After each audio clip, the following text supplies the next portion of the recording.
Decía yo el viernes a la iglesia, ¿para qué nos reunimos, verdad? La Biblia dice en Corintios que el apóstol Pablo le preguntaba a la iglesia que qué pasaba cuando se reunían.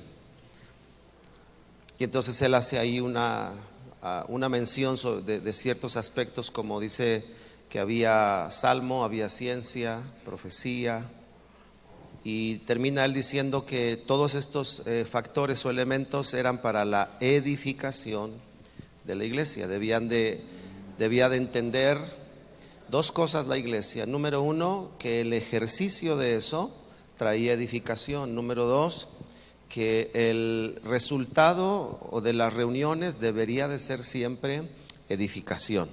Entonces, cuando nosotros nos reunimos para edificarnos. Y cuando hablamos de edificar, hablamos de construir. Cuando hablamos de construir, hablamos de desarrollar un diseño, ¿verdad? Hablamos de crecer, hablamos de avanzar en nuestras vidas. Entonces, por eso es que cada vez que nos reunimos, debemos de tener muy claro de qué se trata. Es decir, que cuando escuchamos una reflexión, una enseñanza, un mensaje, debemos de tomar nuestra parte. Hay una obra que Dios hace y esa es la que nadie puede entender, que viene por la obra de la fe, donde hay cambios en nuestra vida, donde hay entendimiento sobre ciertas cosas que no habíamos comprendido en nuestra vida, ¿verdad? Por ejemplo, el esposo puede entender un día, de pronto se le corre el velo y sabe cómo debe de tratar a su esposa, aunque lo ha oído muchas veces, pero no lo había hecho. O viceversa, la mujer o los hijos.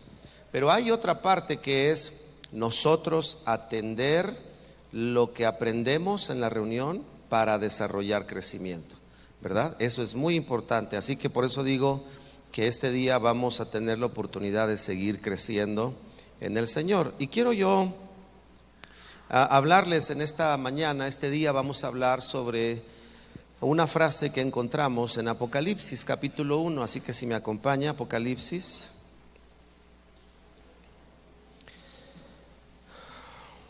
Hace mención de quiénes somos en Jesús, al respecto de el diseño, el propósito de Dios para nosotros. Entonces Apocalipsis capítulo 1, versículo 4 al 6, dice lo siguiente: Juan a las 7 iglesias que están en Asia. Cuando habla de las 7 iglesias, nos enseña el número 7, plenitud o totalidad. Es decir, que lo que aprendemos en el mensaje a las 7 iglesias es para que toda la iglesia pueda aprender de ello, ¿verdad? Y dice después: gracia y paz a vosotros, del que es y que era y que ha de venir. Está hablando del Señor. Dice: y de los 7 espíritus que están delante de su trono, y de Jesucristo el testigo fiel, el primogénito de los muertos y el soberano de los reyes de la tierra. Fíjense lo que dice después: al que nos amó y nos lavó de nuestros pecados con su sangre. ¿Qué dice después? Y nos hizo reyes y sacerdotes para Dios su Padre. Que dice al último: a Él sea gloria e imperio, ¿cuándo? Por los siglos de los siglos. Juan 3:16 dice: porque de tal manera amó Dios al mundo, que dio a su Hijo unigénito, para que todo aquel que en Él cree, que no se pierda, mas tenga vida eterna. Pero de pronto la mirada de la gente, inclusive de los cristianos, o de la cristiandad, por decirle así, como yo decía el viernes, hay algo que yo he visto que puede suceder. La gente puede ser cristiana, es decir, seguidora del cristianismo, pero nunca haber nacido de nuevo. Y la palabra de Dios dice que para entrar al reino de los cielos, ¿hay que ser cristianos o hay que nacer de nuevo? Hay que nacer de nuevo. El Señor nunca nos llama a ser cristianos. Cristianos, la gente se lo dio, ¿verdad? O le puso ese título a los que seguían a Cristo. Ni siquiera los apóstoles se pusieron cristianos, ¿verdad? Ellos sabían que era la iglesia, que era la asamblea que se reunía de los que habían conocido al Salvador. Fue la gente que llamó a los discípulos cristianos, ¿verdad? porque eran seguidores de Jesús. Entonces, ¿qué pasa cuando la mirada de la cristiandad, en el sentido que estoy explicando, ve Juan 3:16 y dice, bueno, el Señor nos amó para salvarnos, punto? Realmente nos estamos quedando cortos, porque pareciera que la cristiandad piensa que el amor de Dios vino a nosotros para que no importa cuántos años duremos en la tierra, al final terminemos en la eternidad con Dios. Sin embargo, Apocalipsis nos recuerda la idea original de Dios que está en Génesis, ahorita la vamos a leer. Y Apocalipsis dice aquí, al que nos amó y nos lavó de nuestros pecados, ¿verdad? Dice así. Después dice, y nos hizo reyes y sacerdotes. Entonces ahora nos damos cuenta que la salvación y el amor de Dios derramado en nosotros para perdonar nuestros pecados y lavar nuestra vida tiene un propósito. ¿Cuál es ese propósito?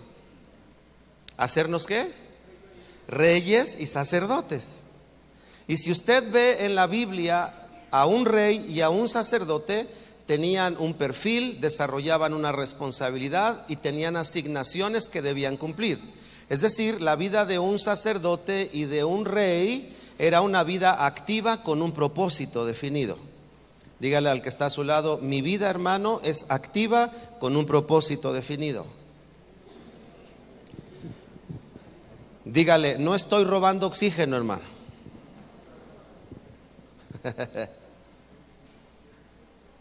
Así que entonces vemos que la obra de la cruz, el amor de Dios mostrado en la cruz para perdonarnos, lavarnos y llevarnos a salvación o a eternidad con Él, tenía el propósito de Dios de restaurar lo que se perdió en Génesis.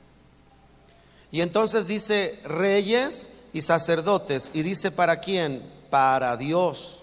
No somos reyes y sacerdotes para nosotros mismos, somos reyes y sacerdotes ¿para quién? Para Él.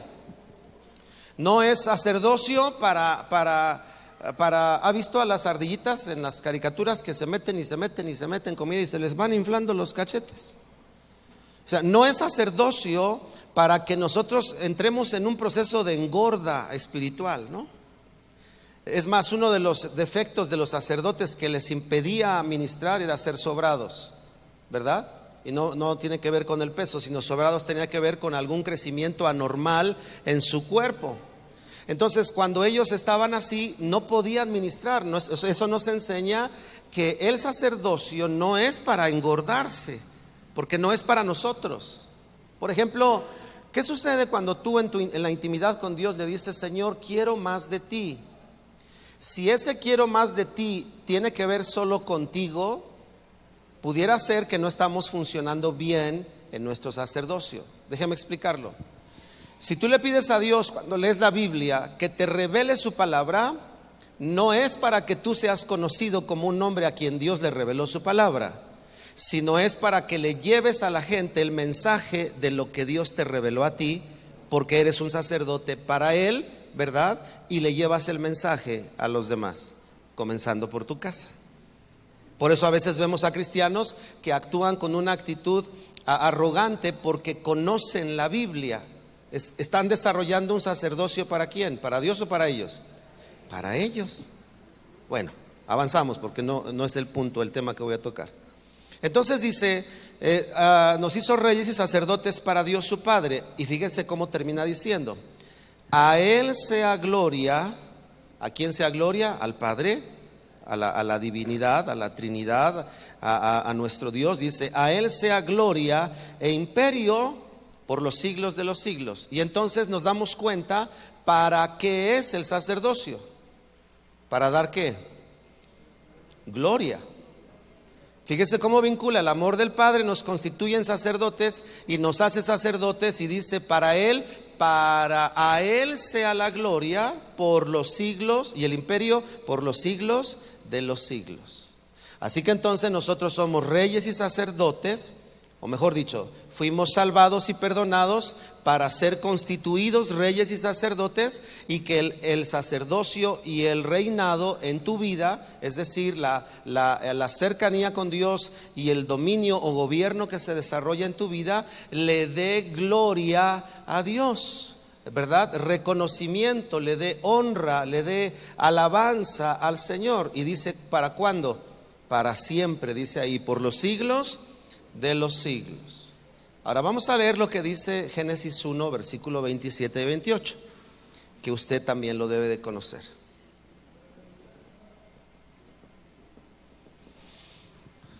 Dice, y creó Dios al hombre a su imagen, a imagen de Dios lo creó.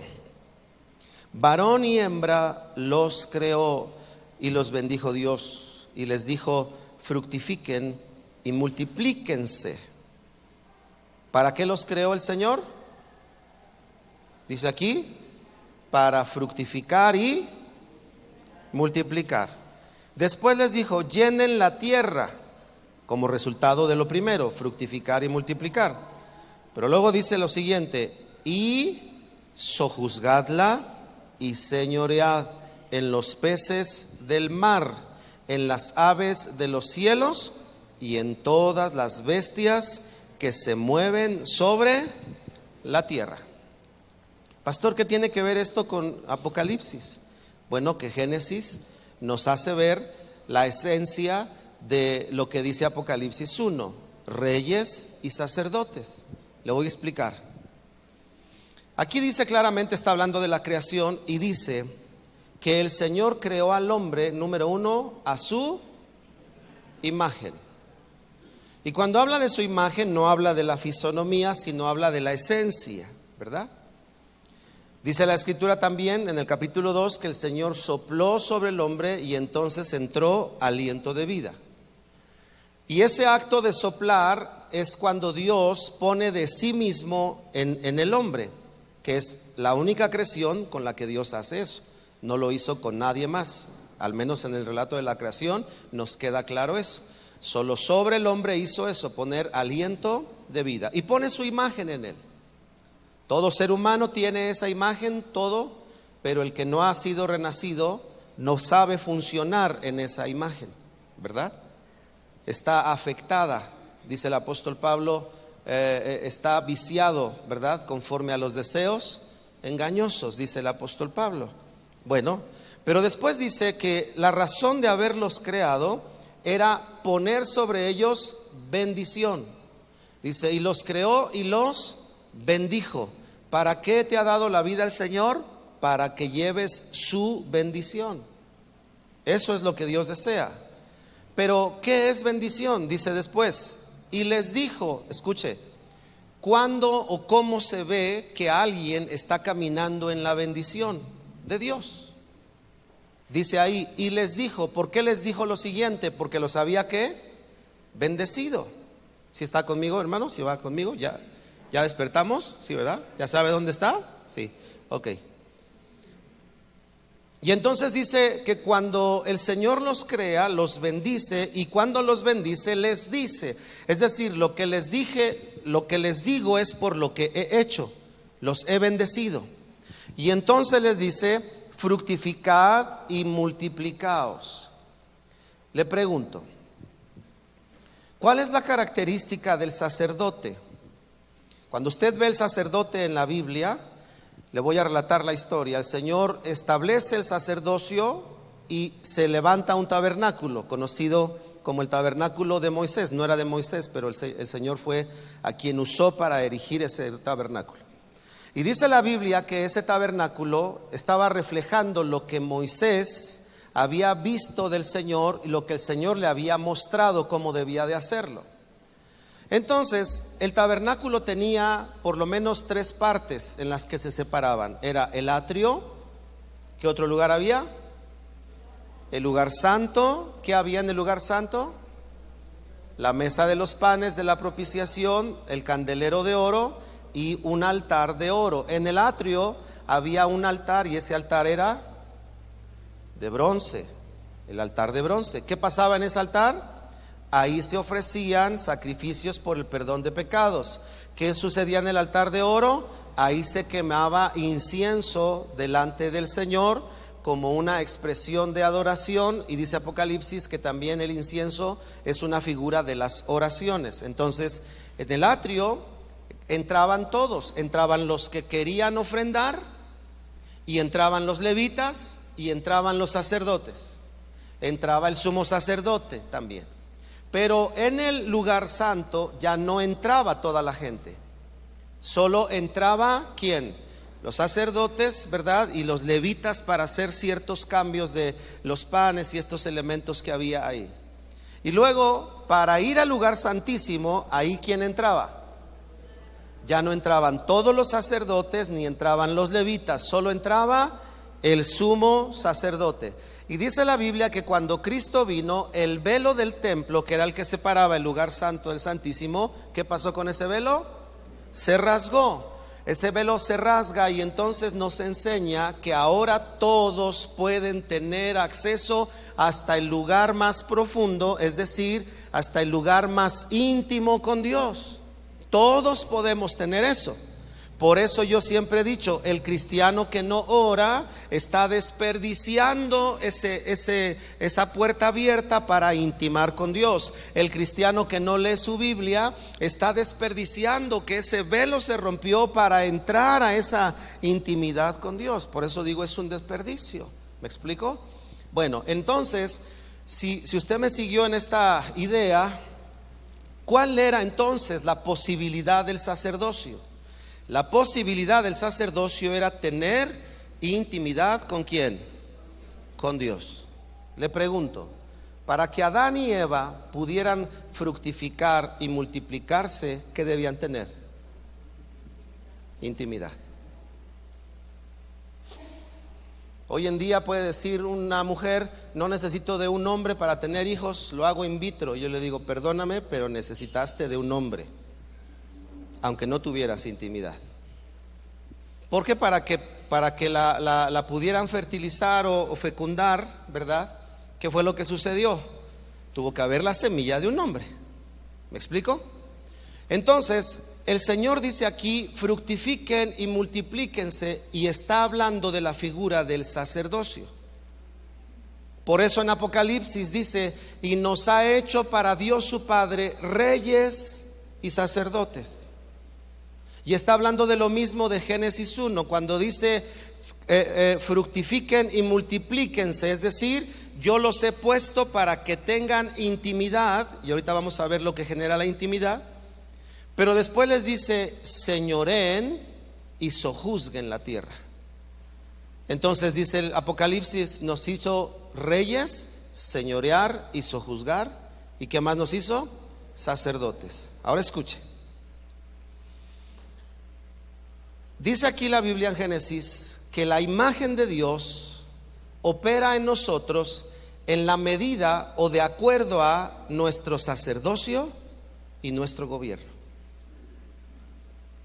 Lo repito, la imagen de Dios va a desarrollarse en nosotros o va a mostrarse en nosotros a través de sacerdocio y gobierno.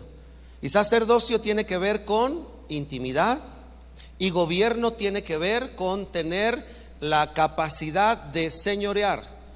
¿Por qué a veces el creyente o por qué a veces la gente, déjeme hablar entre los creyentes, no desarrollan gobierno? Porque no están desarrollando sacerdocio. ¿Me explico? Están desarrollando o practicando algunas cosas que parecen del sacerdote, como decía, pero es un sacerdocio tal vez para ellos mismos. Es decir, la gente ora, ¿verdad? Solo porque necesita consuelo. Pero ese es un sacerdocio que solamente te beneficia a ti. Pero cuando tú empiezas a orar para llevar la voluntad de Dios, ¿se acuerda cómo oró Jesucristo? Señor, si es posible, pase de mí esta copa, pero no se haga mi voluntad, sino la tuya. ¿Qué sacerdocio estaba ejerciendo Jesucristo? ¿Uno para Él o uno para el Padre? Uno para el Padre, ¿verdad?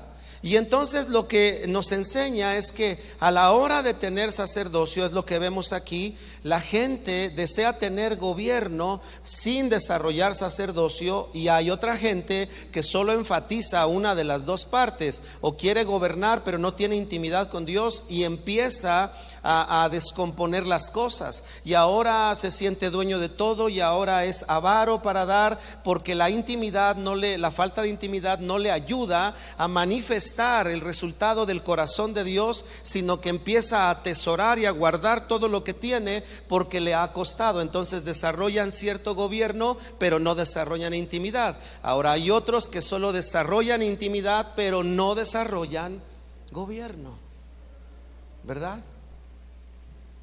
Y oran y dicen: Señor, venga tu reino sobre mi casa, y se levantan a las 12.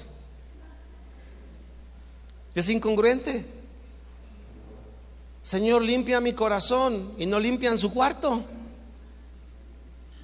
¿Me explico? Señor, dame más de ti, y no proveen para su casa. Entonces quieren ejercer un sacerdocio pero no desarrollan un gobierno.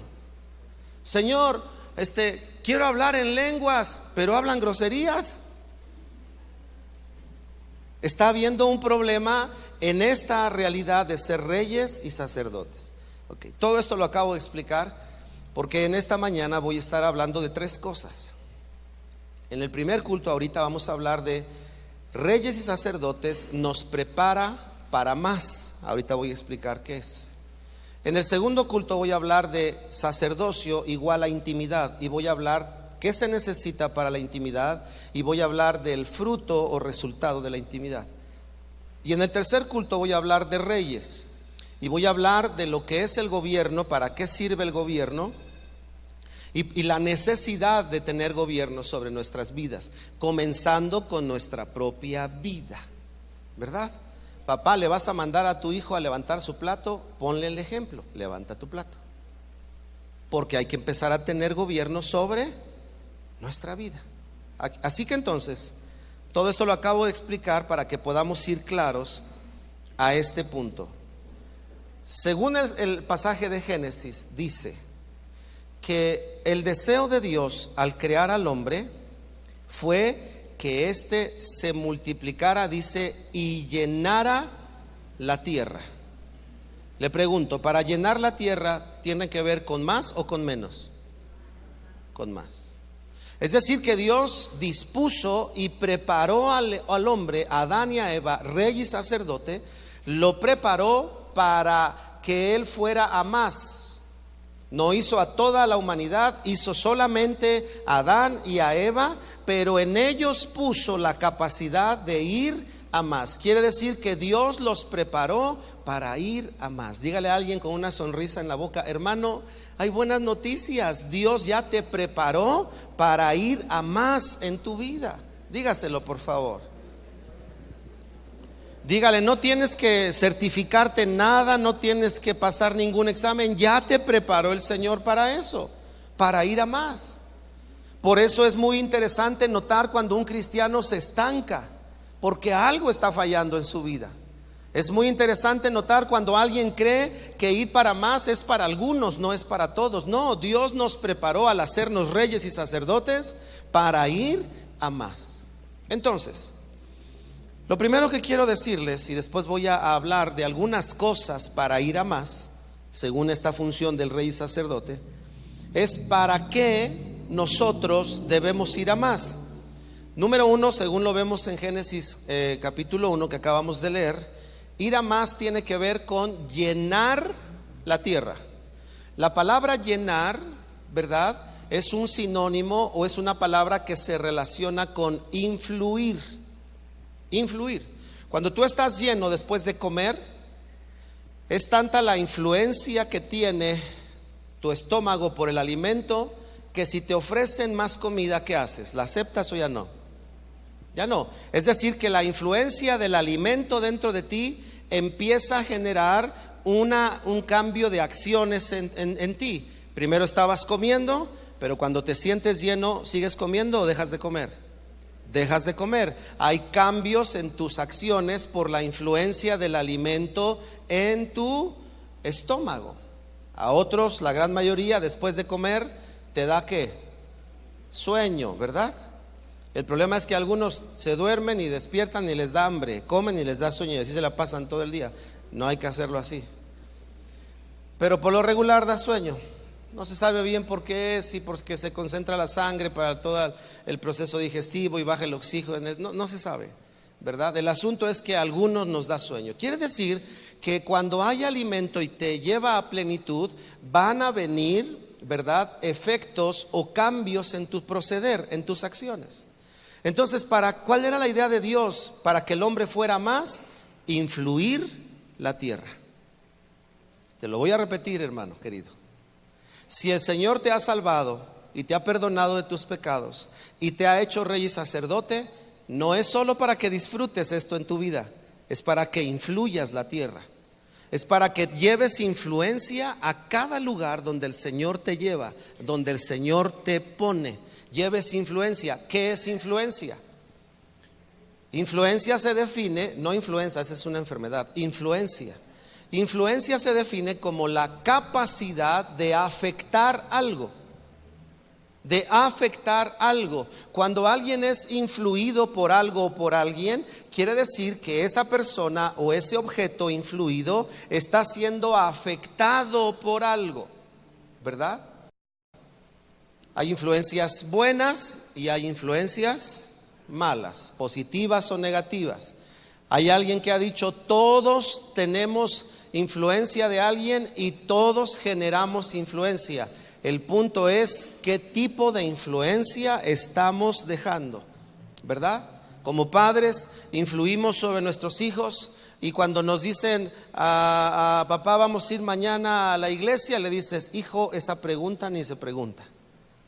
Claro que vamos a ir a agradecer a Dios. Somos sacerdotes del Señor. Vamos a ir en la intimidad junto con nuestros demás hermanos en la congregación y como sacerdocio vamos a aprender a agradecer, a intimar con Dios para que luego, hijo, saliendo de la reunión vayamos y gobernemos afuera y llevemos influencia afuera donde quiera que estemos. Hay que entender muy bien eso, porque les digo, hay unos que quieren desarrollar gobierno y dicen: ¿para qué ir a la iglesia si no lo necesito? Claro que es necesario, porque eso tiene que ver con tu sacerdocio, ¿verdad? Entonces, la influencia era el objetivo que Dios tenía sobre el sacerdocio de la mujer, o en la mujer y en el hombre, o en el hombre y la mujer, que influyeran la tierra. Así que entonces dígale a alguien, por favor, con mucho ánimo: hermano, somos reyes y sacerdotes para traer la influencia del cielo sobre la tierra. Dígaselo, por favor.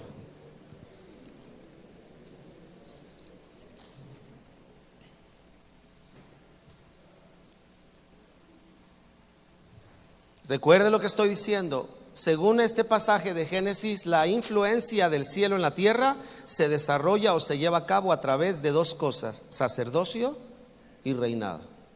No solo a través de una, las dos: sacerdocio y reinado, intimidad y gobierno.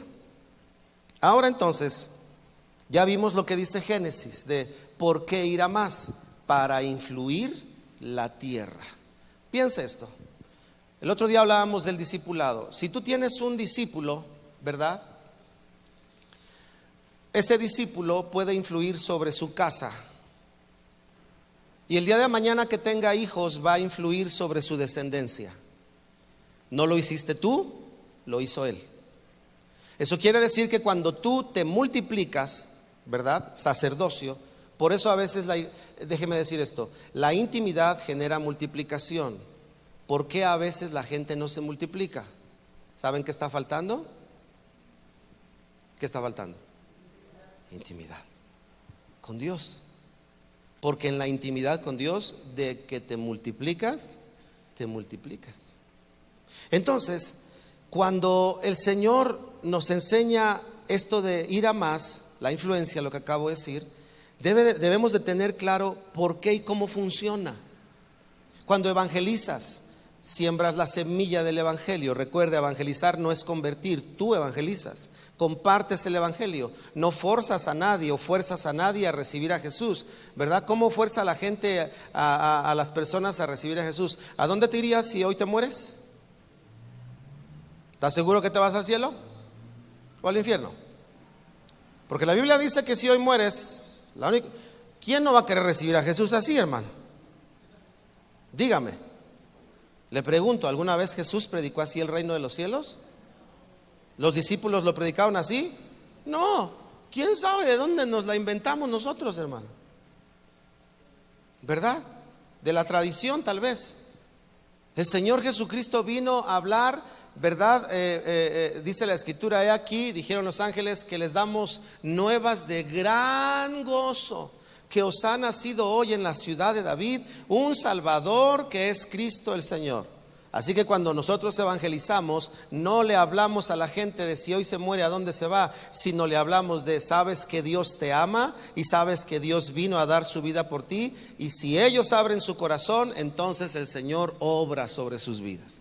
Entonces tú evangelizas porque cuando siembras la semilla del evangelio, Dios puede hacer nacer a esa persona en su reino. Y si esa persona nace en su reino, entonces esa semilla lo que va a hacer es influir su casa, su matrimonio si es casado, o cuando se case, va a influir a su descendencia, va a influir el círculo donde él está, y entonces el ejercicio de la imagen de Dios y del propósito de Dios en el hombre de llenar la tierra se desarrolla en la vida de los hombres, porque los lleva a entrar al sacerdocio. Ser cristiano no es solo asistir o ser parte de un grupo, de una iglesia. Ser cristiano es aprender a desarrollar mi sacerdocio y mi gobierno que Dios me ha entregado para mostrar el cielo sobre la tierra.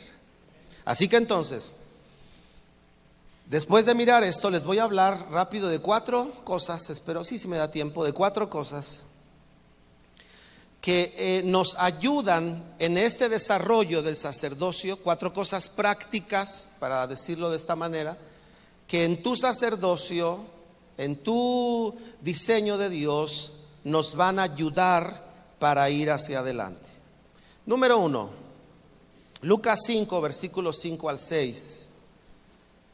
Respondiendo Simón le dijo: Maestro, toda la noche hemos estado trabajando y nada hemos pescado, mas en tu palabra echaré la red. Y habiéndolo hecho, encerraron gran cantidad de peces y su red se rompía. ¿Verdad? Lucas 5, versículos 5 y 6. Este pasaje está en la historia o está en el contexto donde Pedro había tratado de pescar toda la noche, ahí lo dice, pero sin resultado alguno. Viene el Señor, le pide su barca, hace algunas cosas el Señor y después le dice a Pedro: arroja tu red ahora. Entonces, cuando la arroja, resulta esto que vemos aquí, ¿verdad? Resulta que cuando echaron las redes, dice aquí, encerraron gran cantidad de peces. ¿Y qué pasaba con la red? Era tanto los peces que se empezaba a dar de sí la red. Es decir, el Señor sabía que el trabajo que estaba haciendo Pedro estaba destinado para recibir más de lo que había recibido, o de lo que no había recibido, mejor dicho.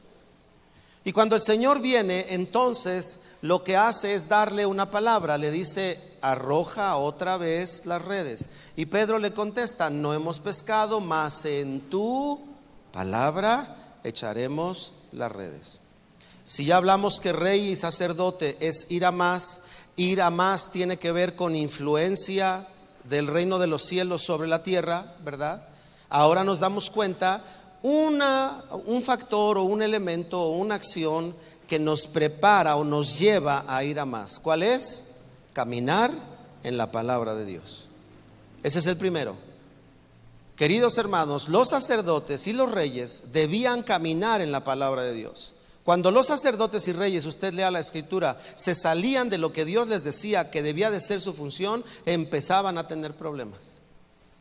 Pero cuando ellos estaban en la palabra de Dios, el Señor seguía en este camino de bendición y los bendijo Dios.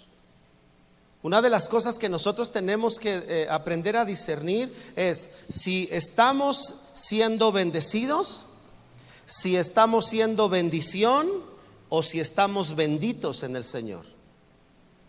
Son tres cosas diferentes. Por ejemplo, si tu hijo no trabaja y tú trabajas y llevas comida a la casa, él está siendo bendecido por ti. Pero llega una edad en la que él ya no va a ser bendecido por ti. Tiene que sacar su propia bendición. Y ahora, con el fruto de sus manos, tu hijo comienza a comer. Pero ahora no solamente él come, sino que ahora a ti te bendice, ¿verdad? Y te dice: papá, yo pago la mitad de la renta. Qué silencio, hermano. ¿Cómo me espantan ustedes, hermano?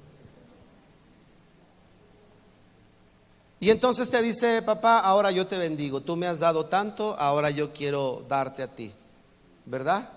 Y te dice: a ver, mamá, ya no sirve la estufa, yo te compro una, mamá, porque tú fuiste elemento de bendición para mí. Ahora yo, con la bendición de Dios, voy a bendecirte a ti. ¿Me explico? Y entonces comenzamos a caminar en diferentes formas. Hay algunos que solo les gusta ser bendecidos, pero no les gusta hacer bendición. O sea, les gusta recibir, pero no les gusta dar, ¿verdad?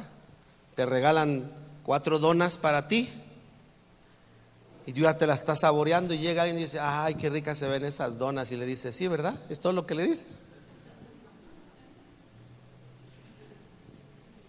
Y las guardas y le dices a la esposa: escóndelas, mi amor, no nos las vayan a quitar, ya me las estoy saboreando.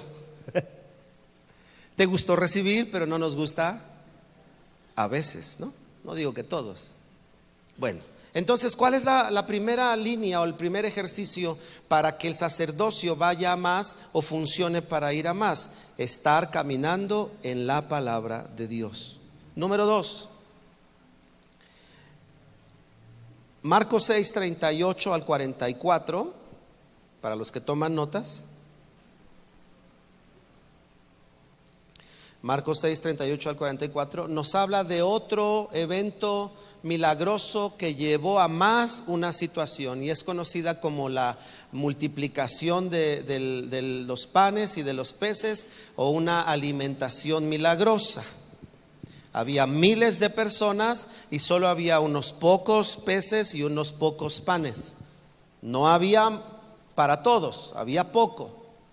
Pero ¿qué fue lo que hizo aquel hombre en el que encontraron estos alimentos? ¿Qué hizo cuando se lo pidieron?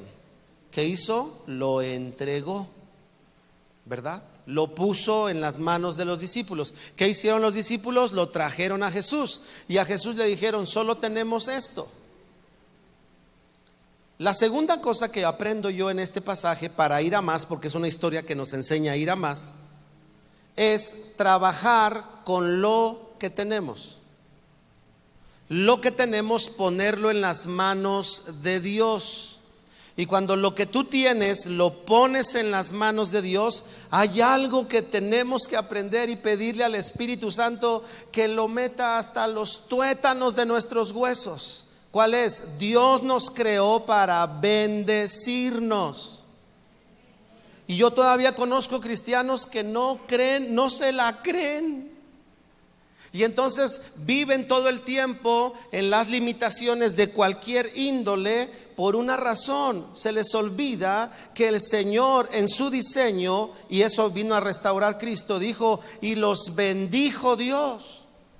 Entonces la gente piensa que la bendición viene por la cantidad de lo que hay afuera sobre de ellos, pero la bendición consiste en la capacidad de poner delante de Dios lo que Él me ha dado, y Él tiene el poder de llevarlo a más en mi vida.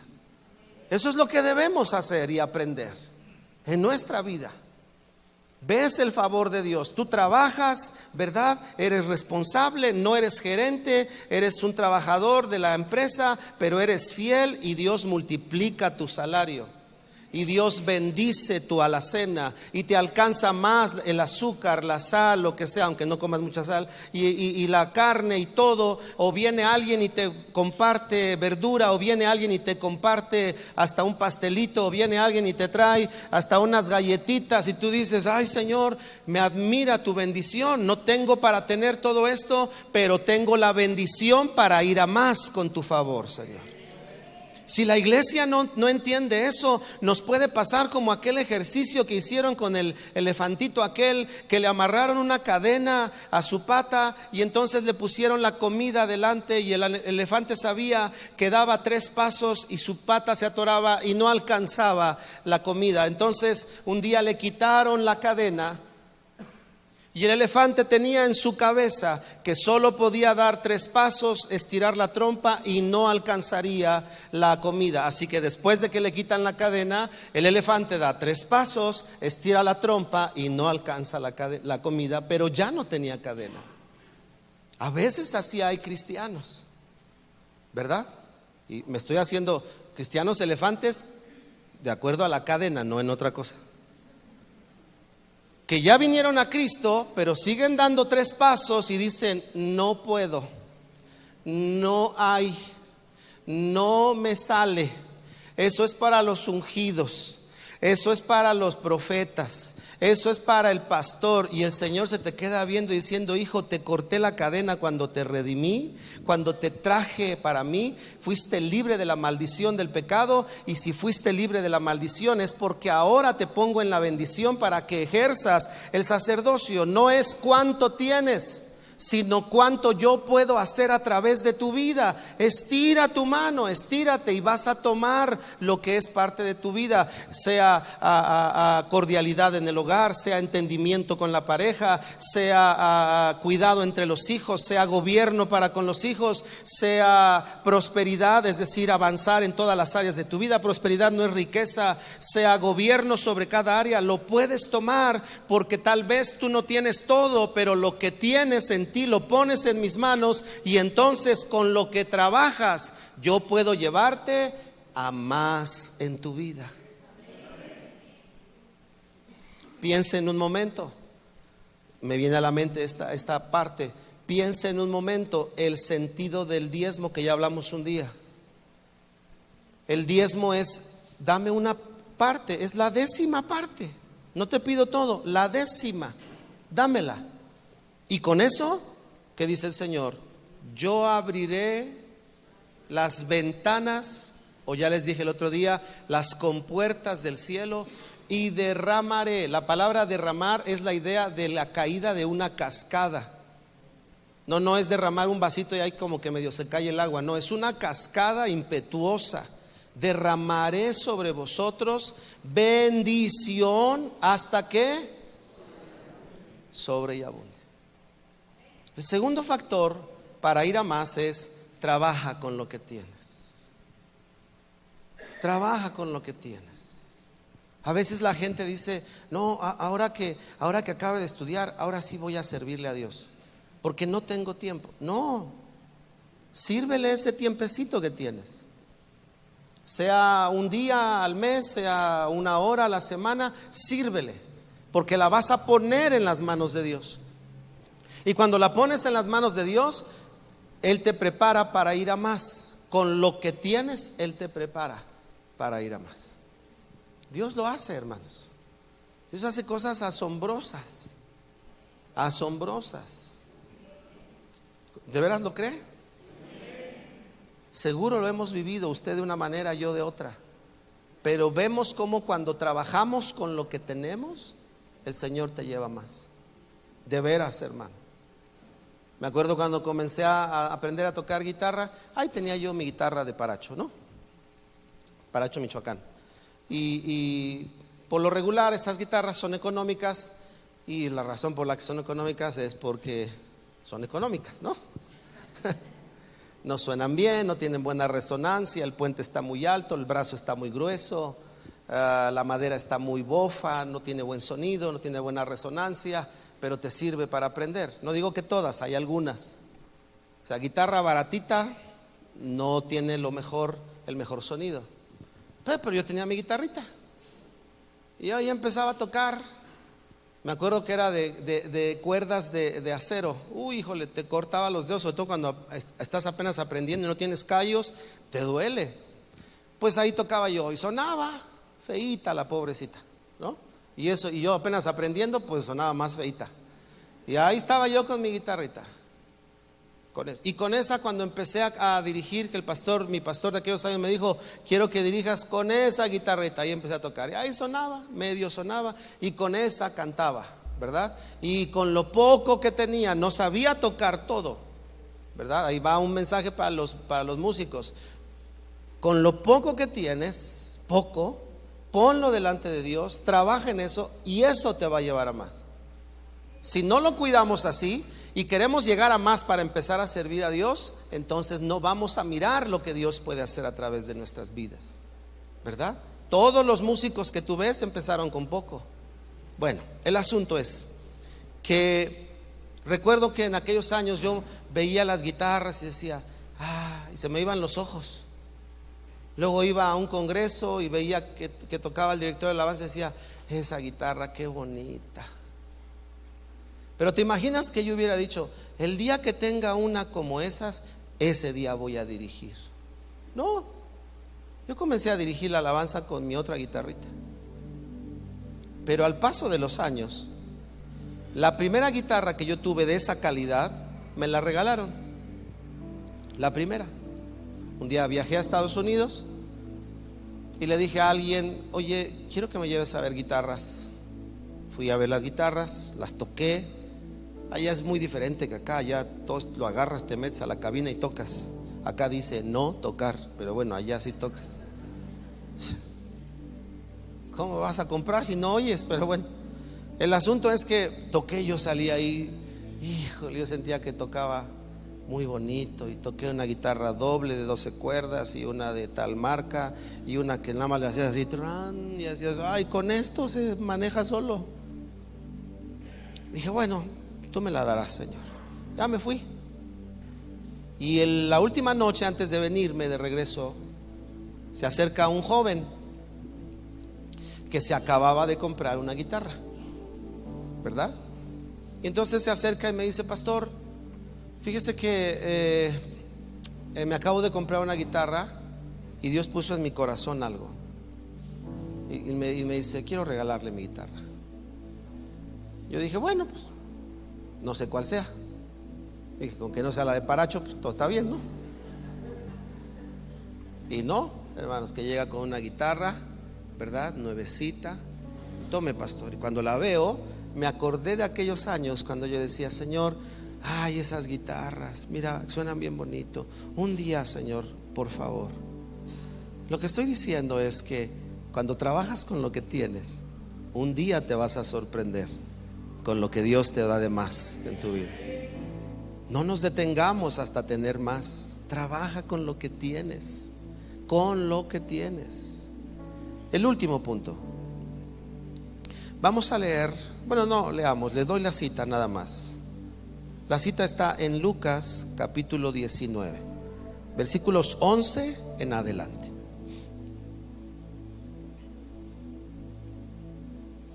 Lucas 19, 11 en adelante. Y es la historia de la parábola, dice, del reino de los cielos o del reino de Dios, de las 10 minas. Esa es la parábola de las 10 minas.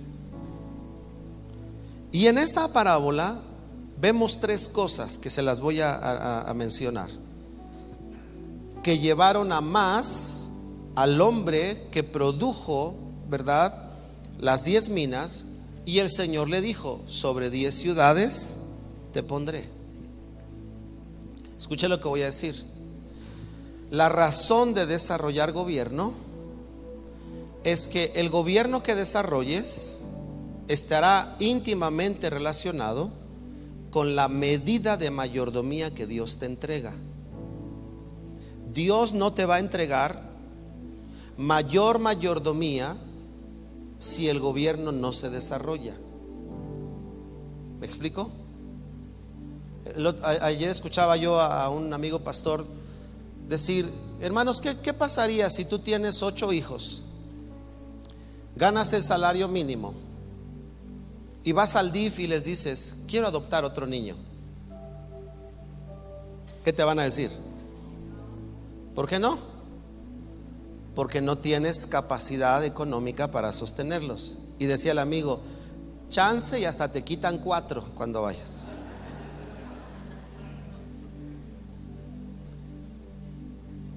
Escuche lo que voy a decir. Hay gente que a veces le pide más a Dios, pero no ve más en su vida. No es que Dios no quiera darte.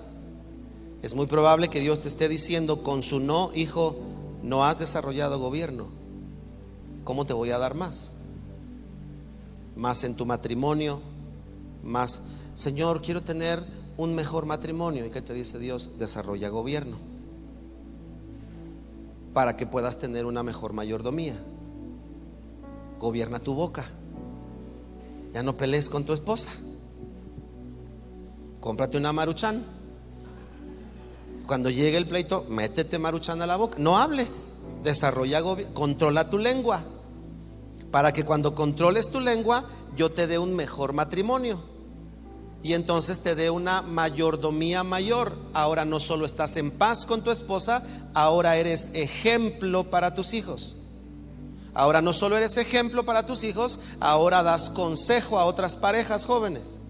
Te estoy dando más mayordomía porque desarrollaste gobierno. Bueno, las minas hablan de gobierno, pero vemos que fue a más el hombre de las 10 minas cuidando 3 cosas. Usted lea en su casa este pasaje, pero hay 3 cosas que usted va a encontrar ahí si pone atención. Número 1, diligencia. Número 2, una imagen o concepto claro del amo, es decir, del Señor. Y número 3, seguridad y confianza. El hombre que produjo 10 minas o que reprodujo la mina en 10, las minas en 10, es un hombre que nos muestra diligencia. Recuerde que la diligencia conlleva 2 cosas, prontitud y exactitud.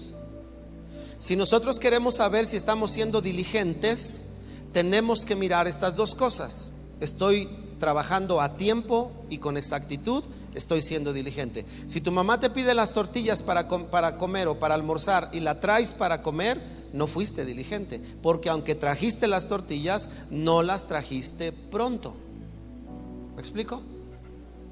Si alguien te habla y te dice, hermano, ora por mí porque me siento mal, y tú dices, sí, oraré, y te acuerdas hasta la noche, no fuiste diligente. En el momento que te enteras, debes de levantar una oración, porque eso es responder pronto a lo que te están diciendo. Diligencia. 2, imagen clara del Señor.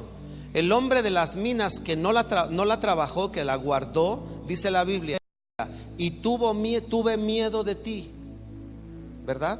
Tuve miedo de ti, es decir, no, por no tener una imagen clara del Señor.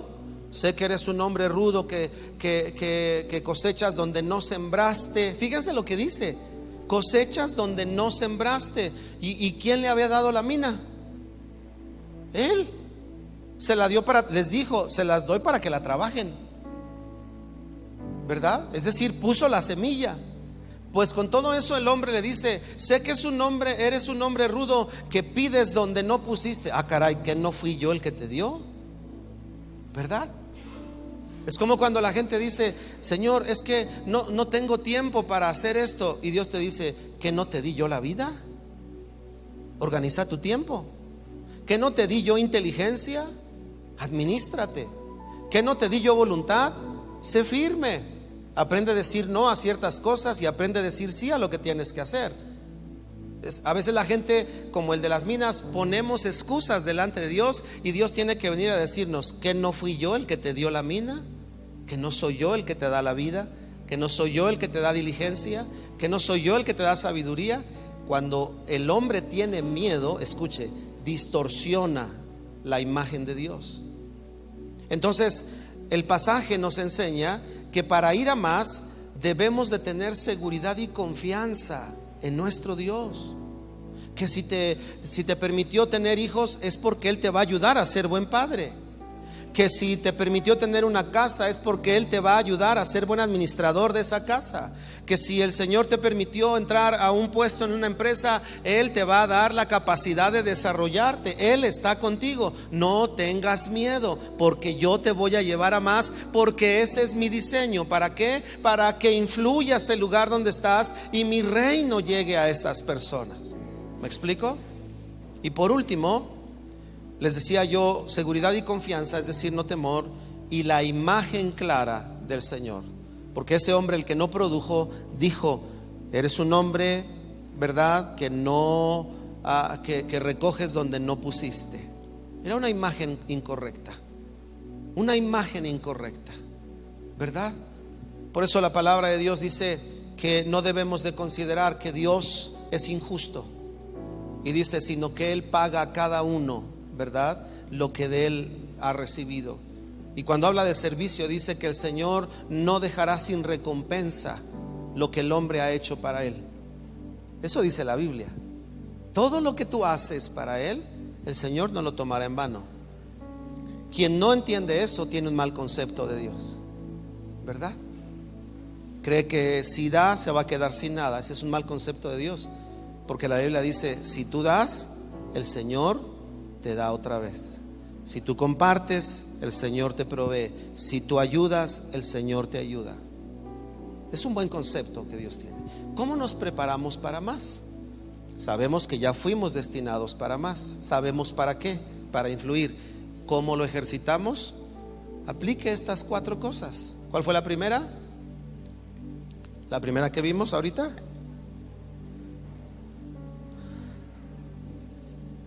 Caminar en la palabra de Dios. ¿Cuál fue la segunda? Trabaja con lo que tienes, ¿verdad?